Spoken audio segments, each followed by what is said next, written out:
Innal hamdalillah nahmaduhu wa nasta'inuhu wa nastaghfiruhu wa nastahdihi wa natubu ilayhi wa na'udzu billahi min shururi anfusina wa sayyiati a'malina.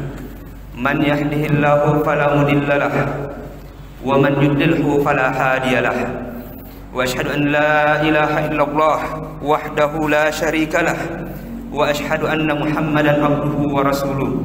Allahumma shalli ala Muhammad wa ala ali Muhammad kama shallaita ala Ibrahim wa ala ali Ibrahim wa barik ala Muhammad wa ala ali Muhammad kama barakta ala Ibrahim wa ala ali Ibrahim innaka Hamidun Majid. Ya ayyuhan nas ittaqu rabbakumul ladzi khalaqakum min nafsin wahidah wa khalaqa minha zawjaha wa batha minhuma rijalan katsiran wa nisaa'a wattaqullaha allazi tasaaluna bihi wal arham innallaha kana 'alaikum raqiba. Ya ayyuhallazina amanu taqullaha wa qulu qawlan sadida yuslih lakum a'malakum wa yaghfir lakum dzunubakum wa man yuti'illaha wa rasulahu faqad faza fawzan 'azima. Amma ba'd, fa inna asdaqal hadits kitabullah wa khairal hadi hadi Muhammadin sallallahu alaihi wasallam wa syarral umuri muhdatsatuha wa kullu muhdatsatin bid'ah wa kullu bid'atin dhalalah wa kullu dhalalatin finnar. Hadirin bapak-bapak, saudara-saudara sidang jamaah Jumat yang dimuliakan Allah Subhanahu wa taala. Bertakwalah kepada Allah Azza wa Jalla dengan sebenar-benarnya ketakwaan, dengan mengamalkan perintah Allah atas dasar ilmu karena mengharapkan ganjaran pahala darinya, dan meninggalkan seluruh larangan Allah Subhanahu wa taala atas dasar ilmu pula karena takut akan azab dan siksa Allah Subhanahu wa taala. Salawat dan salam senantiasa kita haturkan kepada baginda Rasulullah Muhammad sallallahu alaihi wasallam, keluarga dan para sahabatnya, serta kepada setiap pengikutnya yang tetap konsisten menjalankan syariat-syariatnya. Jamaah Jumat yang dimuliakan Allah Subhanahu wa taala. Sesungguhnya Allah Subhanahu wa taala telah menciptakan manusia dengan fitrah untuk mencintai sesama mereka. Rasa cinta tersebut tentu saja dipengaruhi oleh beragam sebab. Ada orang yang mencintai orang lain karena alasan pertalian keluarga, seperti seorang ayah dan ibu yang mencintai anak-anak mereka, dan demikian pula sebaliknya, atau seorang yang mencintai saudara-saudari dan sanak familinya. Ada yang mencintai orang lain karena faktor fisik yang dimilikinya, seperti seorang yang mencintai pasangannya karena alasan fisik. Dan ada pula yang mencintai orang lain karena alasan perbuatan baik yang diterimanya dari orang tersebut.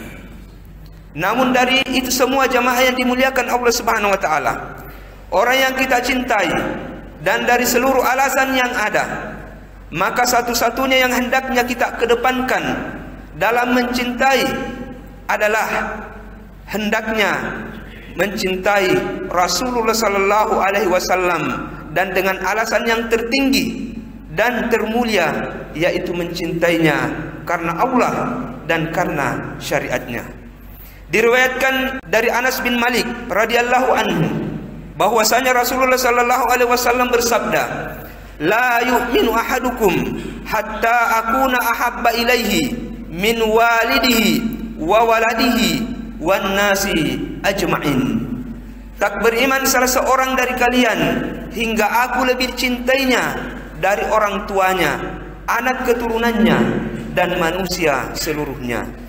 Dalam riwayat Muslim melalui jalur Abdul Waris bin Sa'id At-Tanuri rahimahullah, terdapat tambahan lafaz harta hingga ia senada dengan firman Allah Subhanahu wa taala di dalam Al-Qur'an surah At-Taubah ayat yang ke-24. Jika orang tua, anak keturunan, istri-istri, kaum keluarga, harta kekayaan yang kamu usahakan, perniagaan yang kamu khawatirkan kerugiannya, dan tempat tinggal yang kamu senangi adalah lebih kamu cintai daripada Allah dan Rasulnya, dan daripada berjihad di jalan Allah Subhanahu wa taala, fatarabbasu hatta ya'tiyallahu bi amri, maka tunggulah sampai Allah mendatangkan keputusannya, dan Allah tidak memberi petunjuk kepada orang-orang fasik. Jamaah Jumat yang dimuliakan Allah Subhanahu wa taala. Penafian Rasulullah sallallahu alaihi wasallam terhadap keimanan seseorang dalam hadis Anas di atas bermakna penafian terhadap kesempurnaan iman yang wajib, yang dengan kesempurnaan tersebut seseorang akan selamat dari ancaman neraka Allah serta berhak memasuki surga Allah Subhanahu wa taala. Hal itu karena mencintai Rasulullah sallallahu alaihi wasallam merupakan salah satu konsekuensi syahadat terhadapnya, sehingga rasa cinta seseorang kepada segala sesuatu yang ia miliki, bahkan terhadap jiwanya sendiri, hendaknya tidak melebihi cintanya kepada Rasulullah sallallahu alaihi wasallam. Allah Subhanahu wa taala berfirman di dalam surah Al-Ahzab ayat yang ke-6, yang artinya nabi itu lebih utama bagi orang-orang mukmin dibandingkan diri mereka sendiri, dan istri-istrinya adalah ibu-ibu mereka. Orang-orang yang mempunyai hubungan darah satu sama lain lebih berhak saling mewarisi di dalam kitab Allah daripada orang-orang mukmin dan orang-orang muhajirin, kecuali kalau kamu hendak berbuat baik kepada saudara-saudaramu seagama. Demikian itu telah tertulis dalam kitab Allah. Dalam sebuah kesempatan, Umar bin Khattab radhiyallahu anhu pernah berbincang bersama Rasulullah sallallahu alaihi wasallam. Umar berkata, "Wahai Rasulullah, sungguh engkau lebih aku cintai daripada segala sesuatu kecuali diriku sendiri." Maka Rasulullah sallallahu alaihi wasallam menjawab, "Tidak wahai Umar, demi zat yang jiwaku berada di tangannya, iman itu sampai engkau mencintaiku melebihi cintamu pada dirimu sendiri." Hadis riwayat Bukhari.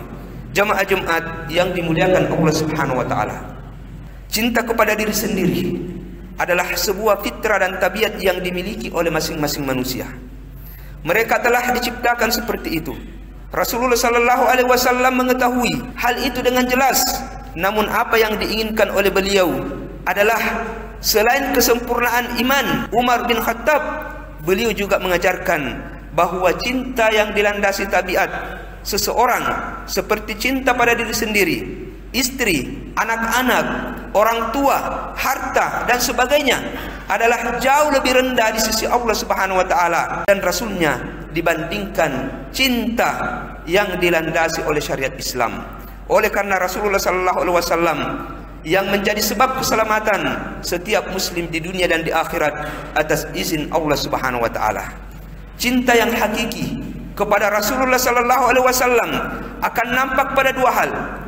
Yang pertama adalah ittiba kepada beliau atau mengikuti seluruh ajaran yang beliau bawa, baik itu perkataan maupun perbuatan, bersifat perintah, anjuran ataupun meninggalkan apa yang dimakruhkan dan yang dilarang olehnya. Allah Subhanahu wa taala berfirman di dalam surah Al-Hasyr ayat yang ke-7, "Wa ma ataakumur rasulu fakhuzuhu wa ma nahakum anhu fantahu wattaqullaha innallaha syadidul iqab." Apa yang diberikan Rasul kepadamu maka ambillah, terimalah ia, dan apa yang dilarangnya bagimu maka tinggalkanlah. Ittiba itu sendiri jamaah yang dimuliakan Allah Subhanahu wa taala memiliki beberapa tingkatan, sebagaimana firman Allah Subhanahu wa taala di dalam surah An-Nisa ayat yang ke-65, "Maka demi Tuhanmu, mereka tidak beriman hingga mereka menjadikan kamu Rasulullah sebagai hakim terhadap perkara yang mereka perselisihkan. Kemudian mereka tidak merasa sesuatu keberatan dalam hati mereka terhadap putusan yang kamu berikan, dan mereka menerima dengan sepenuhnya." Dalam ayat ini jamaah yang dimuliakan Allah Subhanahu wa taala, kita dapat memahami bahwa tingkatan ittiba, mengikut kepada Rasulullah sallallahu alaihi wasallam, terdiri dari tiga hal.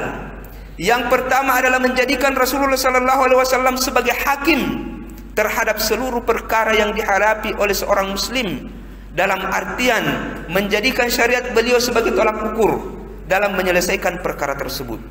Kemudian yang kedua, dalam putusan yang diberikan oleh Rasulullah sallallahu alaihi wasallam, maka tak boleh ada perasaan berat hati terhadap keputusan beliau, dalam artian bahwa apa yang digariskan oleh Rasulullah sallallahu alaihi wasallam dalam syariatnya maka tak boleh ada rasa keberatan, tak boleh ada rasa enggan terhadapnya, karena sejatinya syariat Rasulullah sallallahu alaihi wasallam merupakan wahyu dari Allah Subhanahu wa taala.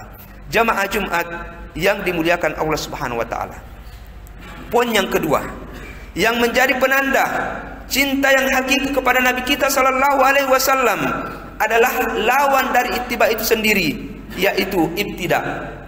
Diriwayatkan dari Aisyah radhiyallahu anha bahwasanya Rasulullah sallallahu alaihi wasallam bersabda, "Man ahdasa fi amrina haza ma laisa fihi fahuwa raddun."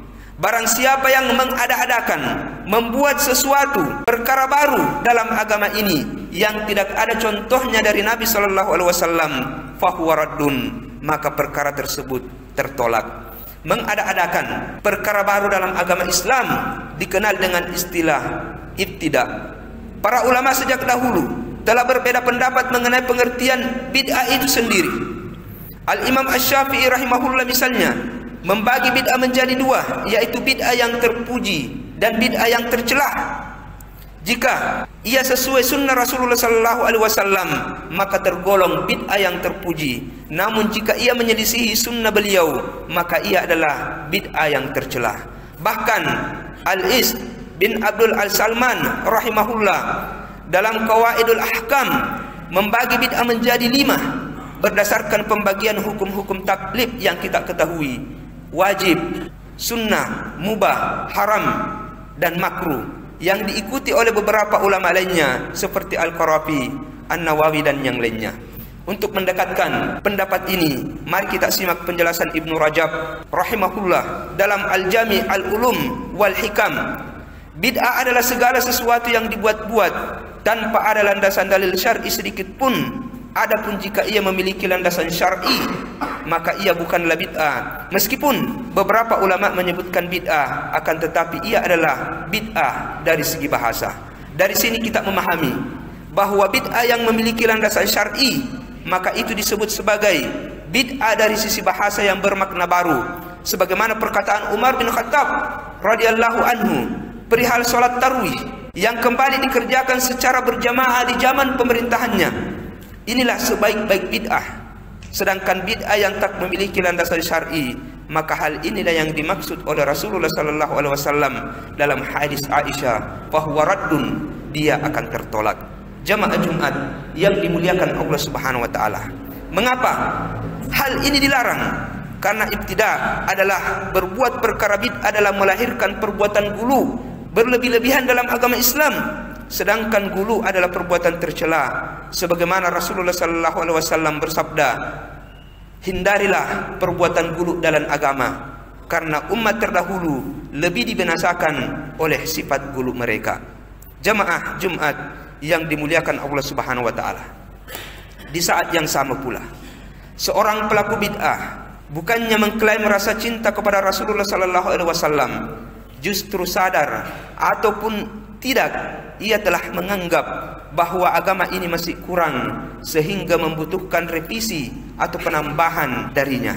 Oleh karenanya, ibtida adalah perbuatan yang menafikan kecintaan seseorang terhadap Rasulullah sallallahu alaihi wasallam. Imam Malik rahimahullah mengatakan, barang siapa yang berbuat perkara bid'ah dalam agama dan memandangnya elok, maka sungguh ia telah menuduh Rasulullah sallallahu alaihi wasallam berkhianat atas risalah Islam. Sebab Allah Subhanahu wa taala berfirman, "Al-yauma akmaltu lakum dinakum." Pada hari ini telah aku sempurnakan bagi kalian agama ini. Demikianlah, semoga Allah Subhanahu wa taala mencurahkan rahmat dan taufiknya kepada kita semua. Amin ya rabbal alamin. Barakallahu li wa lakum fil kitabil karim wa nafa'ni wa iyyakum bima fihi minal ayati wa zikril hakim. Aqulu qawli hadza wa astaghfirullah li wa lakum innahu huwal ghafurur rahim. Alhamdulillahi ala ihsani wa syukru lahu ala taufiqihi wa imtinani. Wa asyhadu an la ilaha illallah wahdahu la syarika lah ta'ziman li sya'ni. Wa asyhadu anna Muhammadan abduhu wa rasuluh ad-da'i ila ridwani. Allahumma salli wa sallim wa barik alaihi wa ala alihi wa sahbihi wa ikhwani. Jamaah Jumat yang dimuliakan Allah Subhanahu wa taala. Ketahuilah bahwa keimanan kita kepada Allah Subhanahu wa taala tidak akan sempurna di sisinya hingga kita mencintai Rasulullah sallallahu alaihi wasallam dengan sebenar-benarnya cinta kepadanya. Oleh karena itu, mari kita merealisasikan ittiba, senantiasa mengikuti perintah Rasulullah sallallahu alaihi wasallam dan menjauhi setiap larangan-larangannya secara totalitas dengan mengembalikan seluruh urusan kita kepada syariat Islam, menerimanya sebagai petunjuk hidup kita tanpa rasa keberatan dan enggan sedikit pun, serta meninggalkan segala bentuk ibtidak, menyelisihi, mengadakan perkara-perkara baru di dalam agama Islam, baik itu pada ranah keyakinan ataupun ranah ibadah kepada Allah Subhanahu wa taala.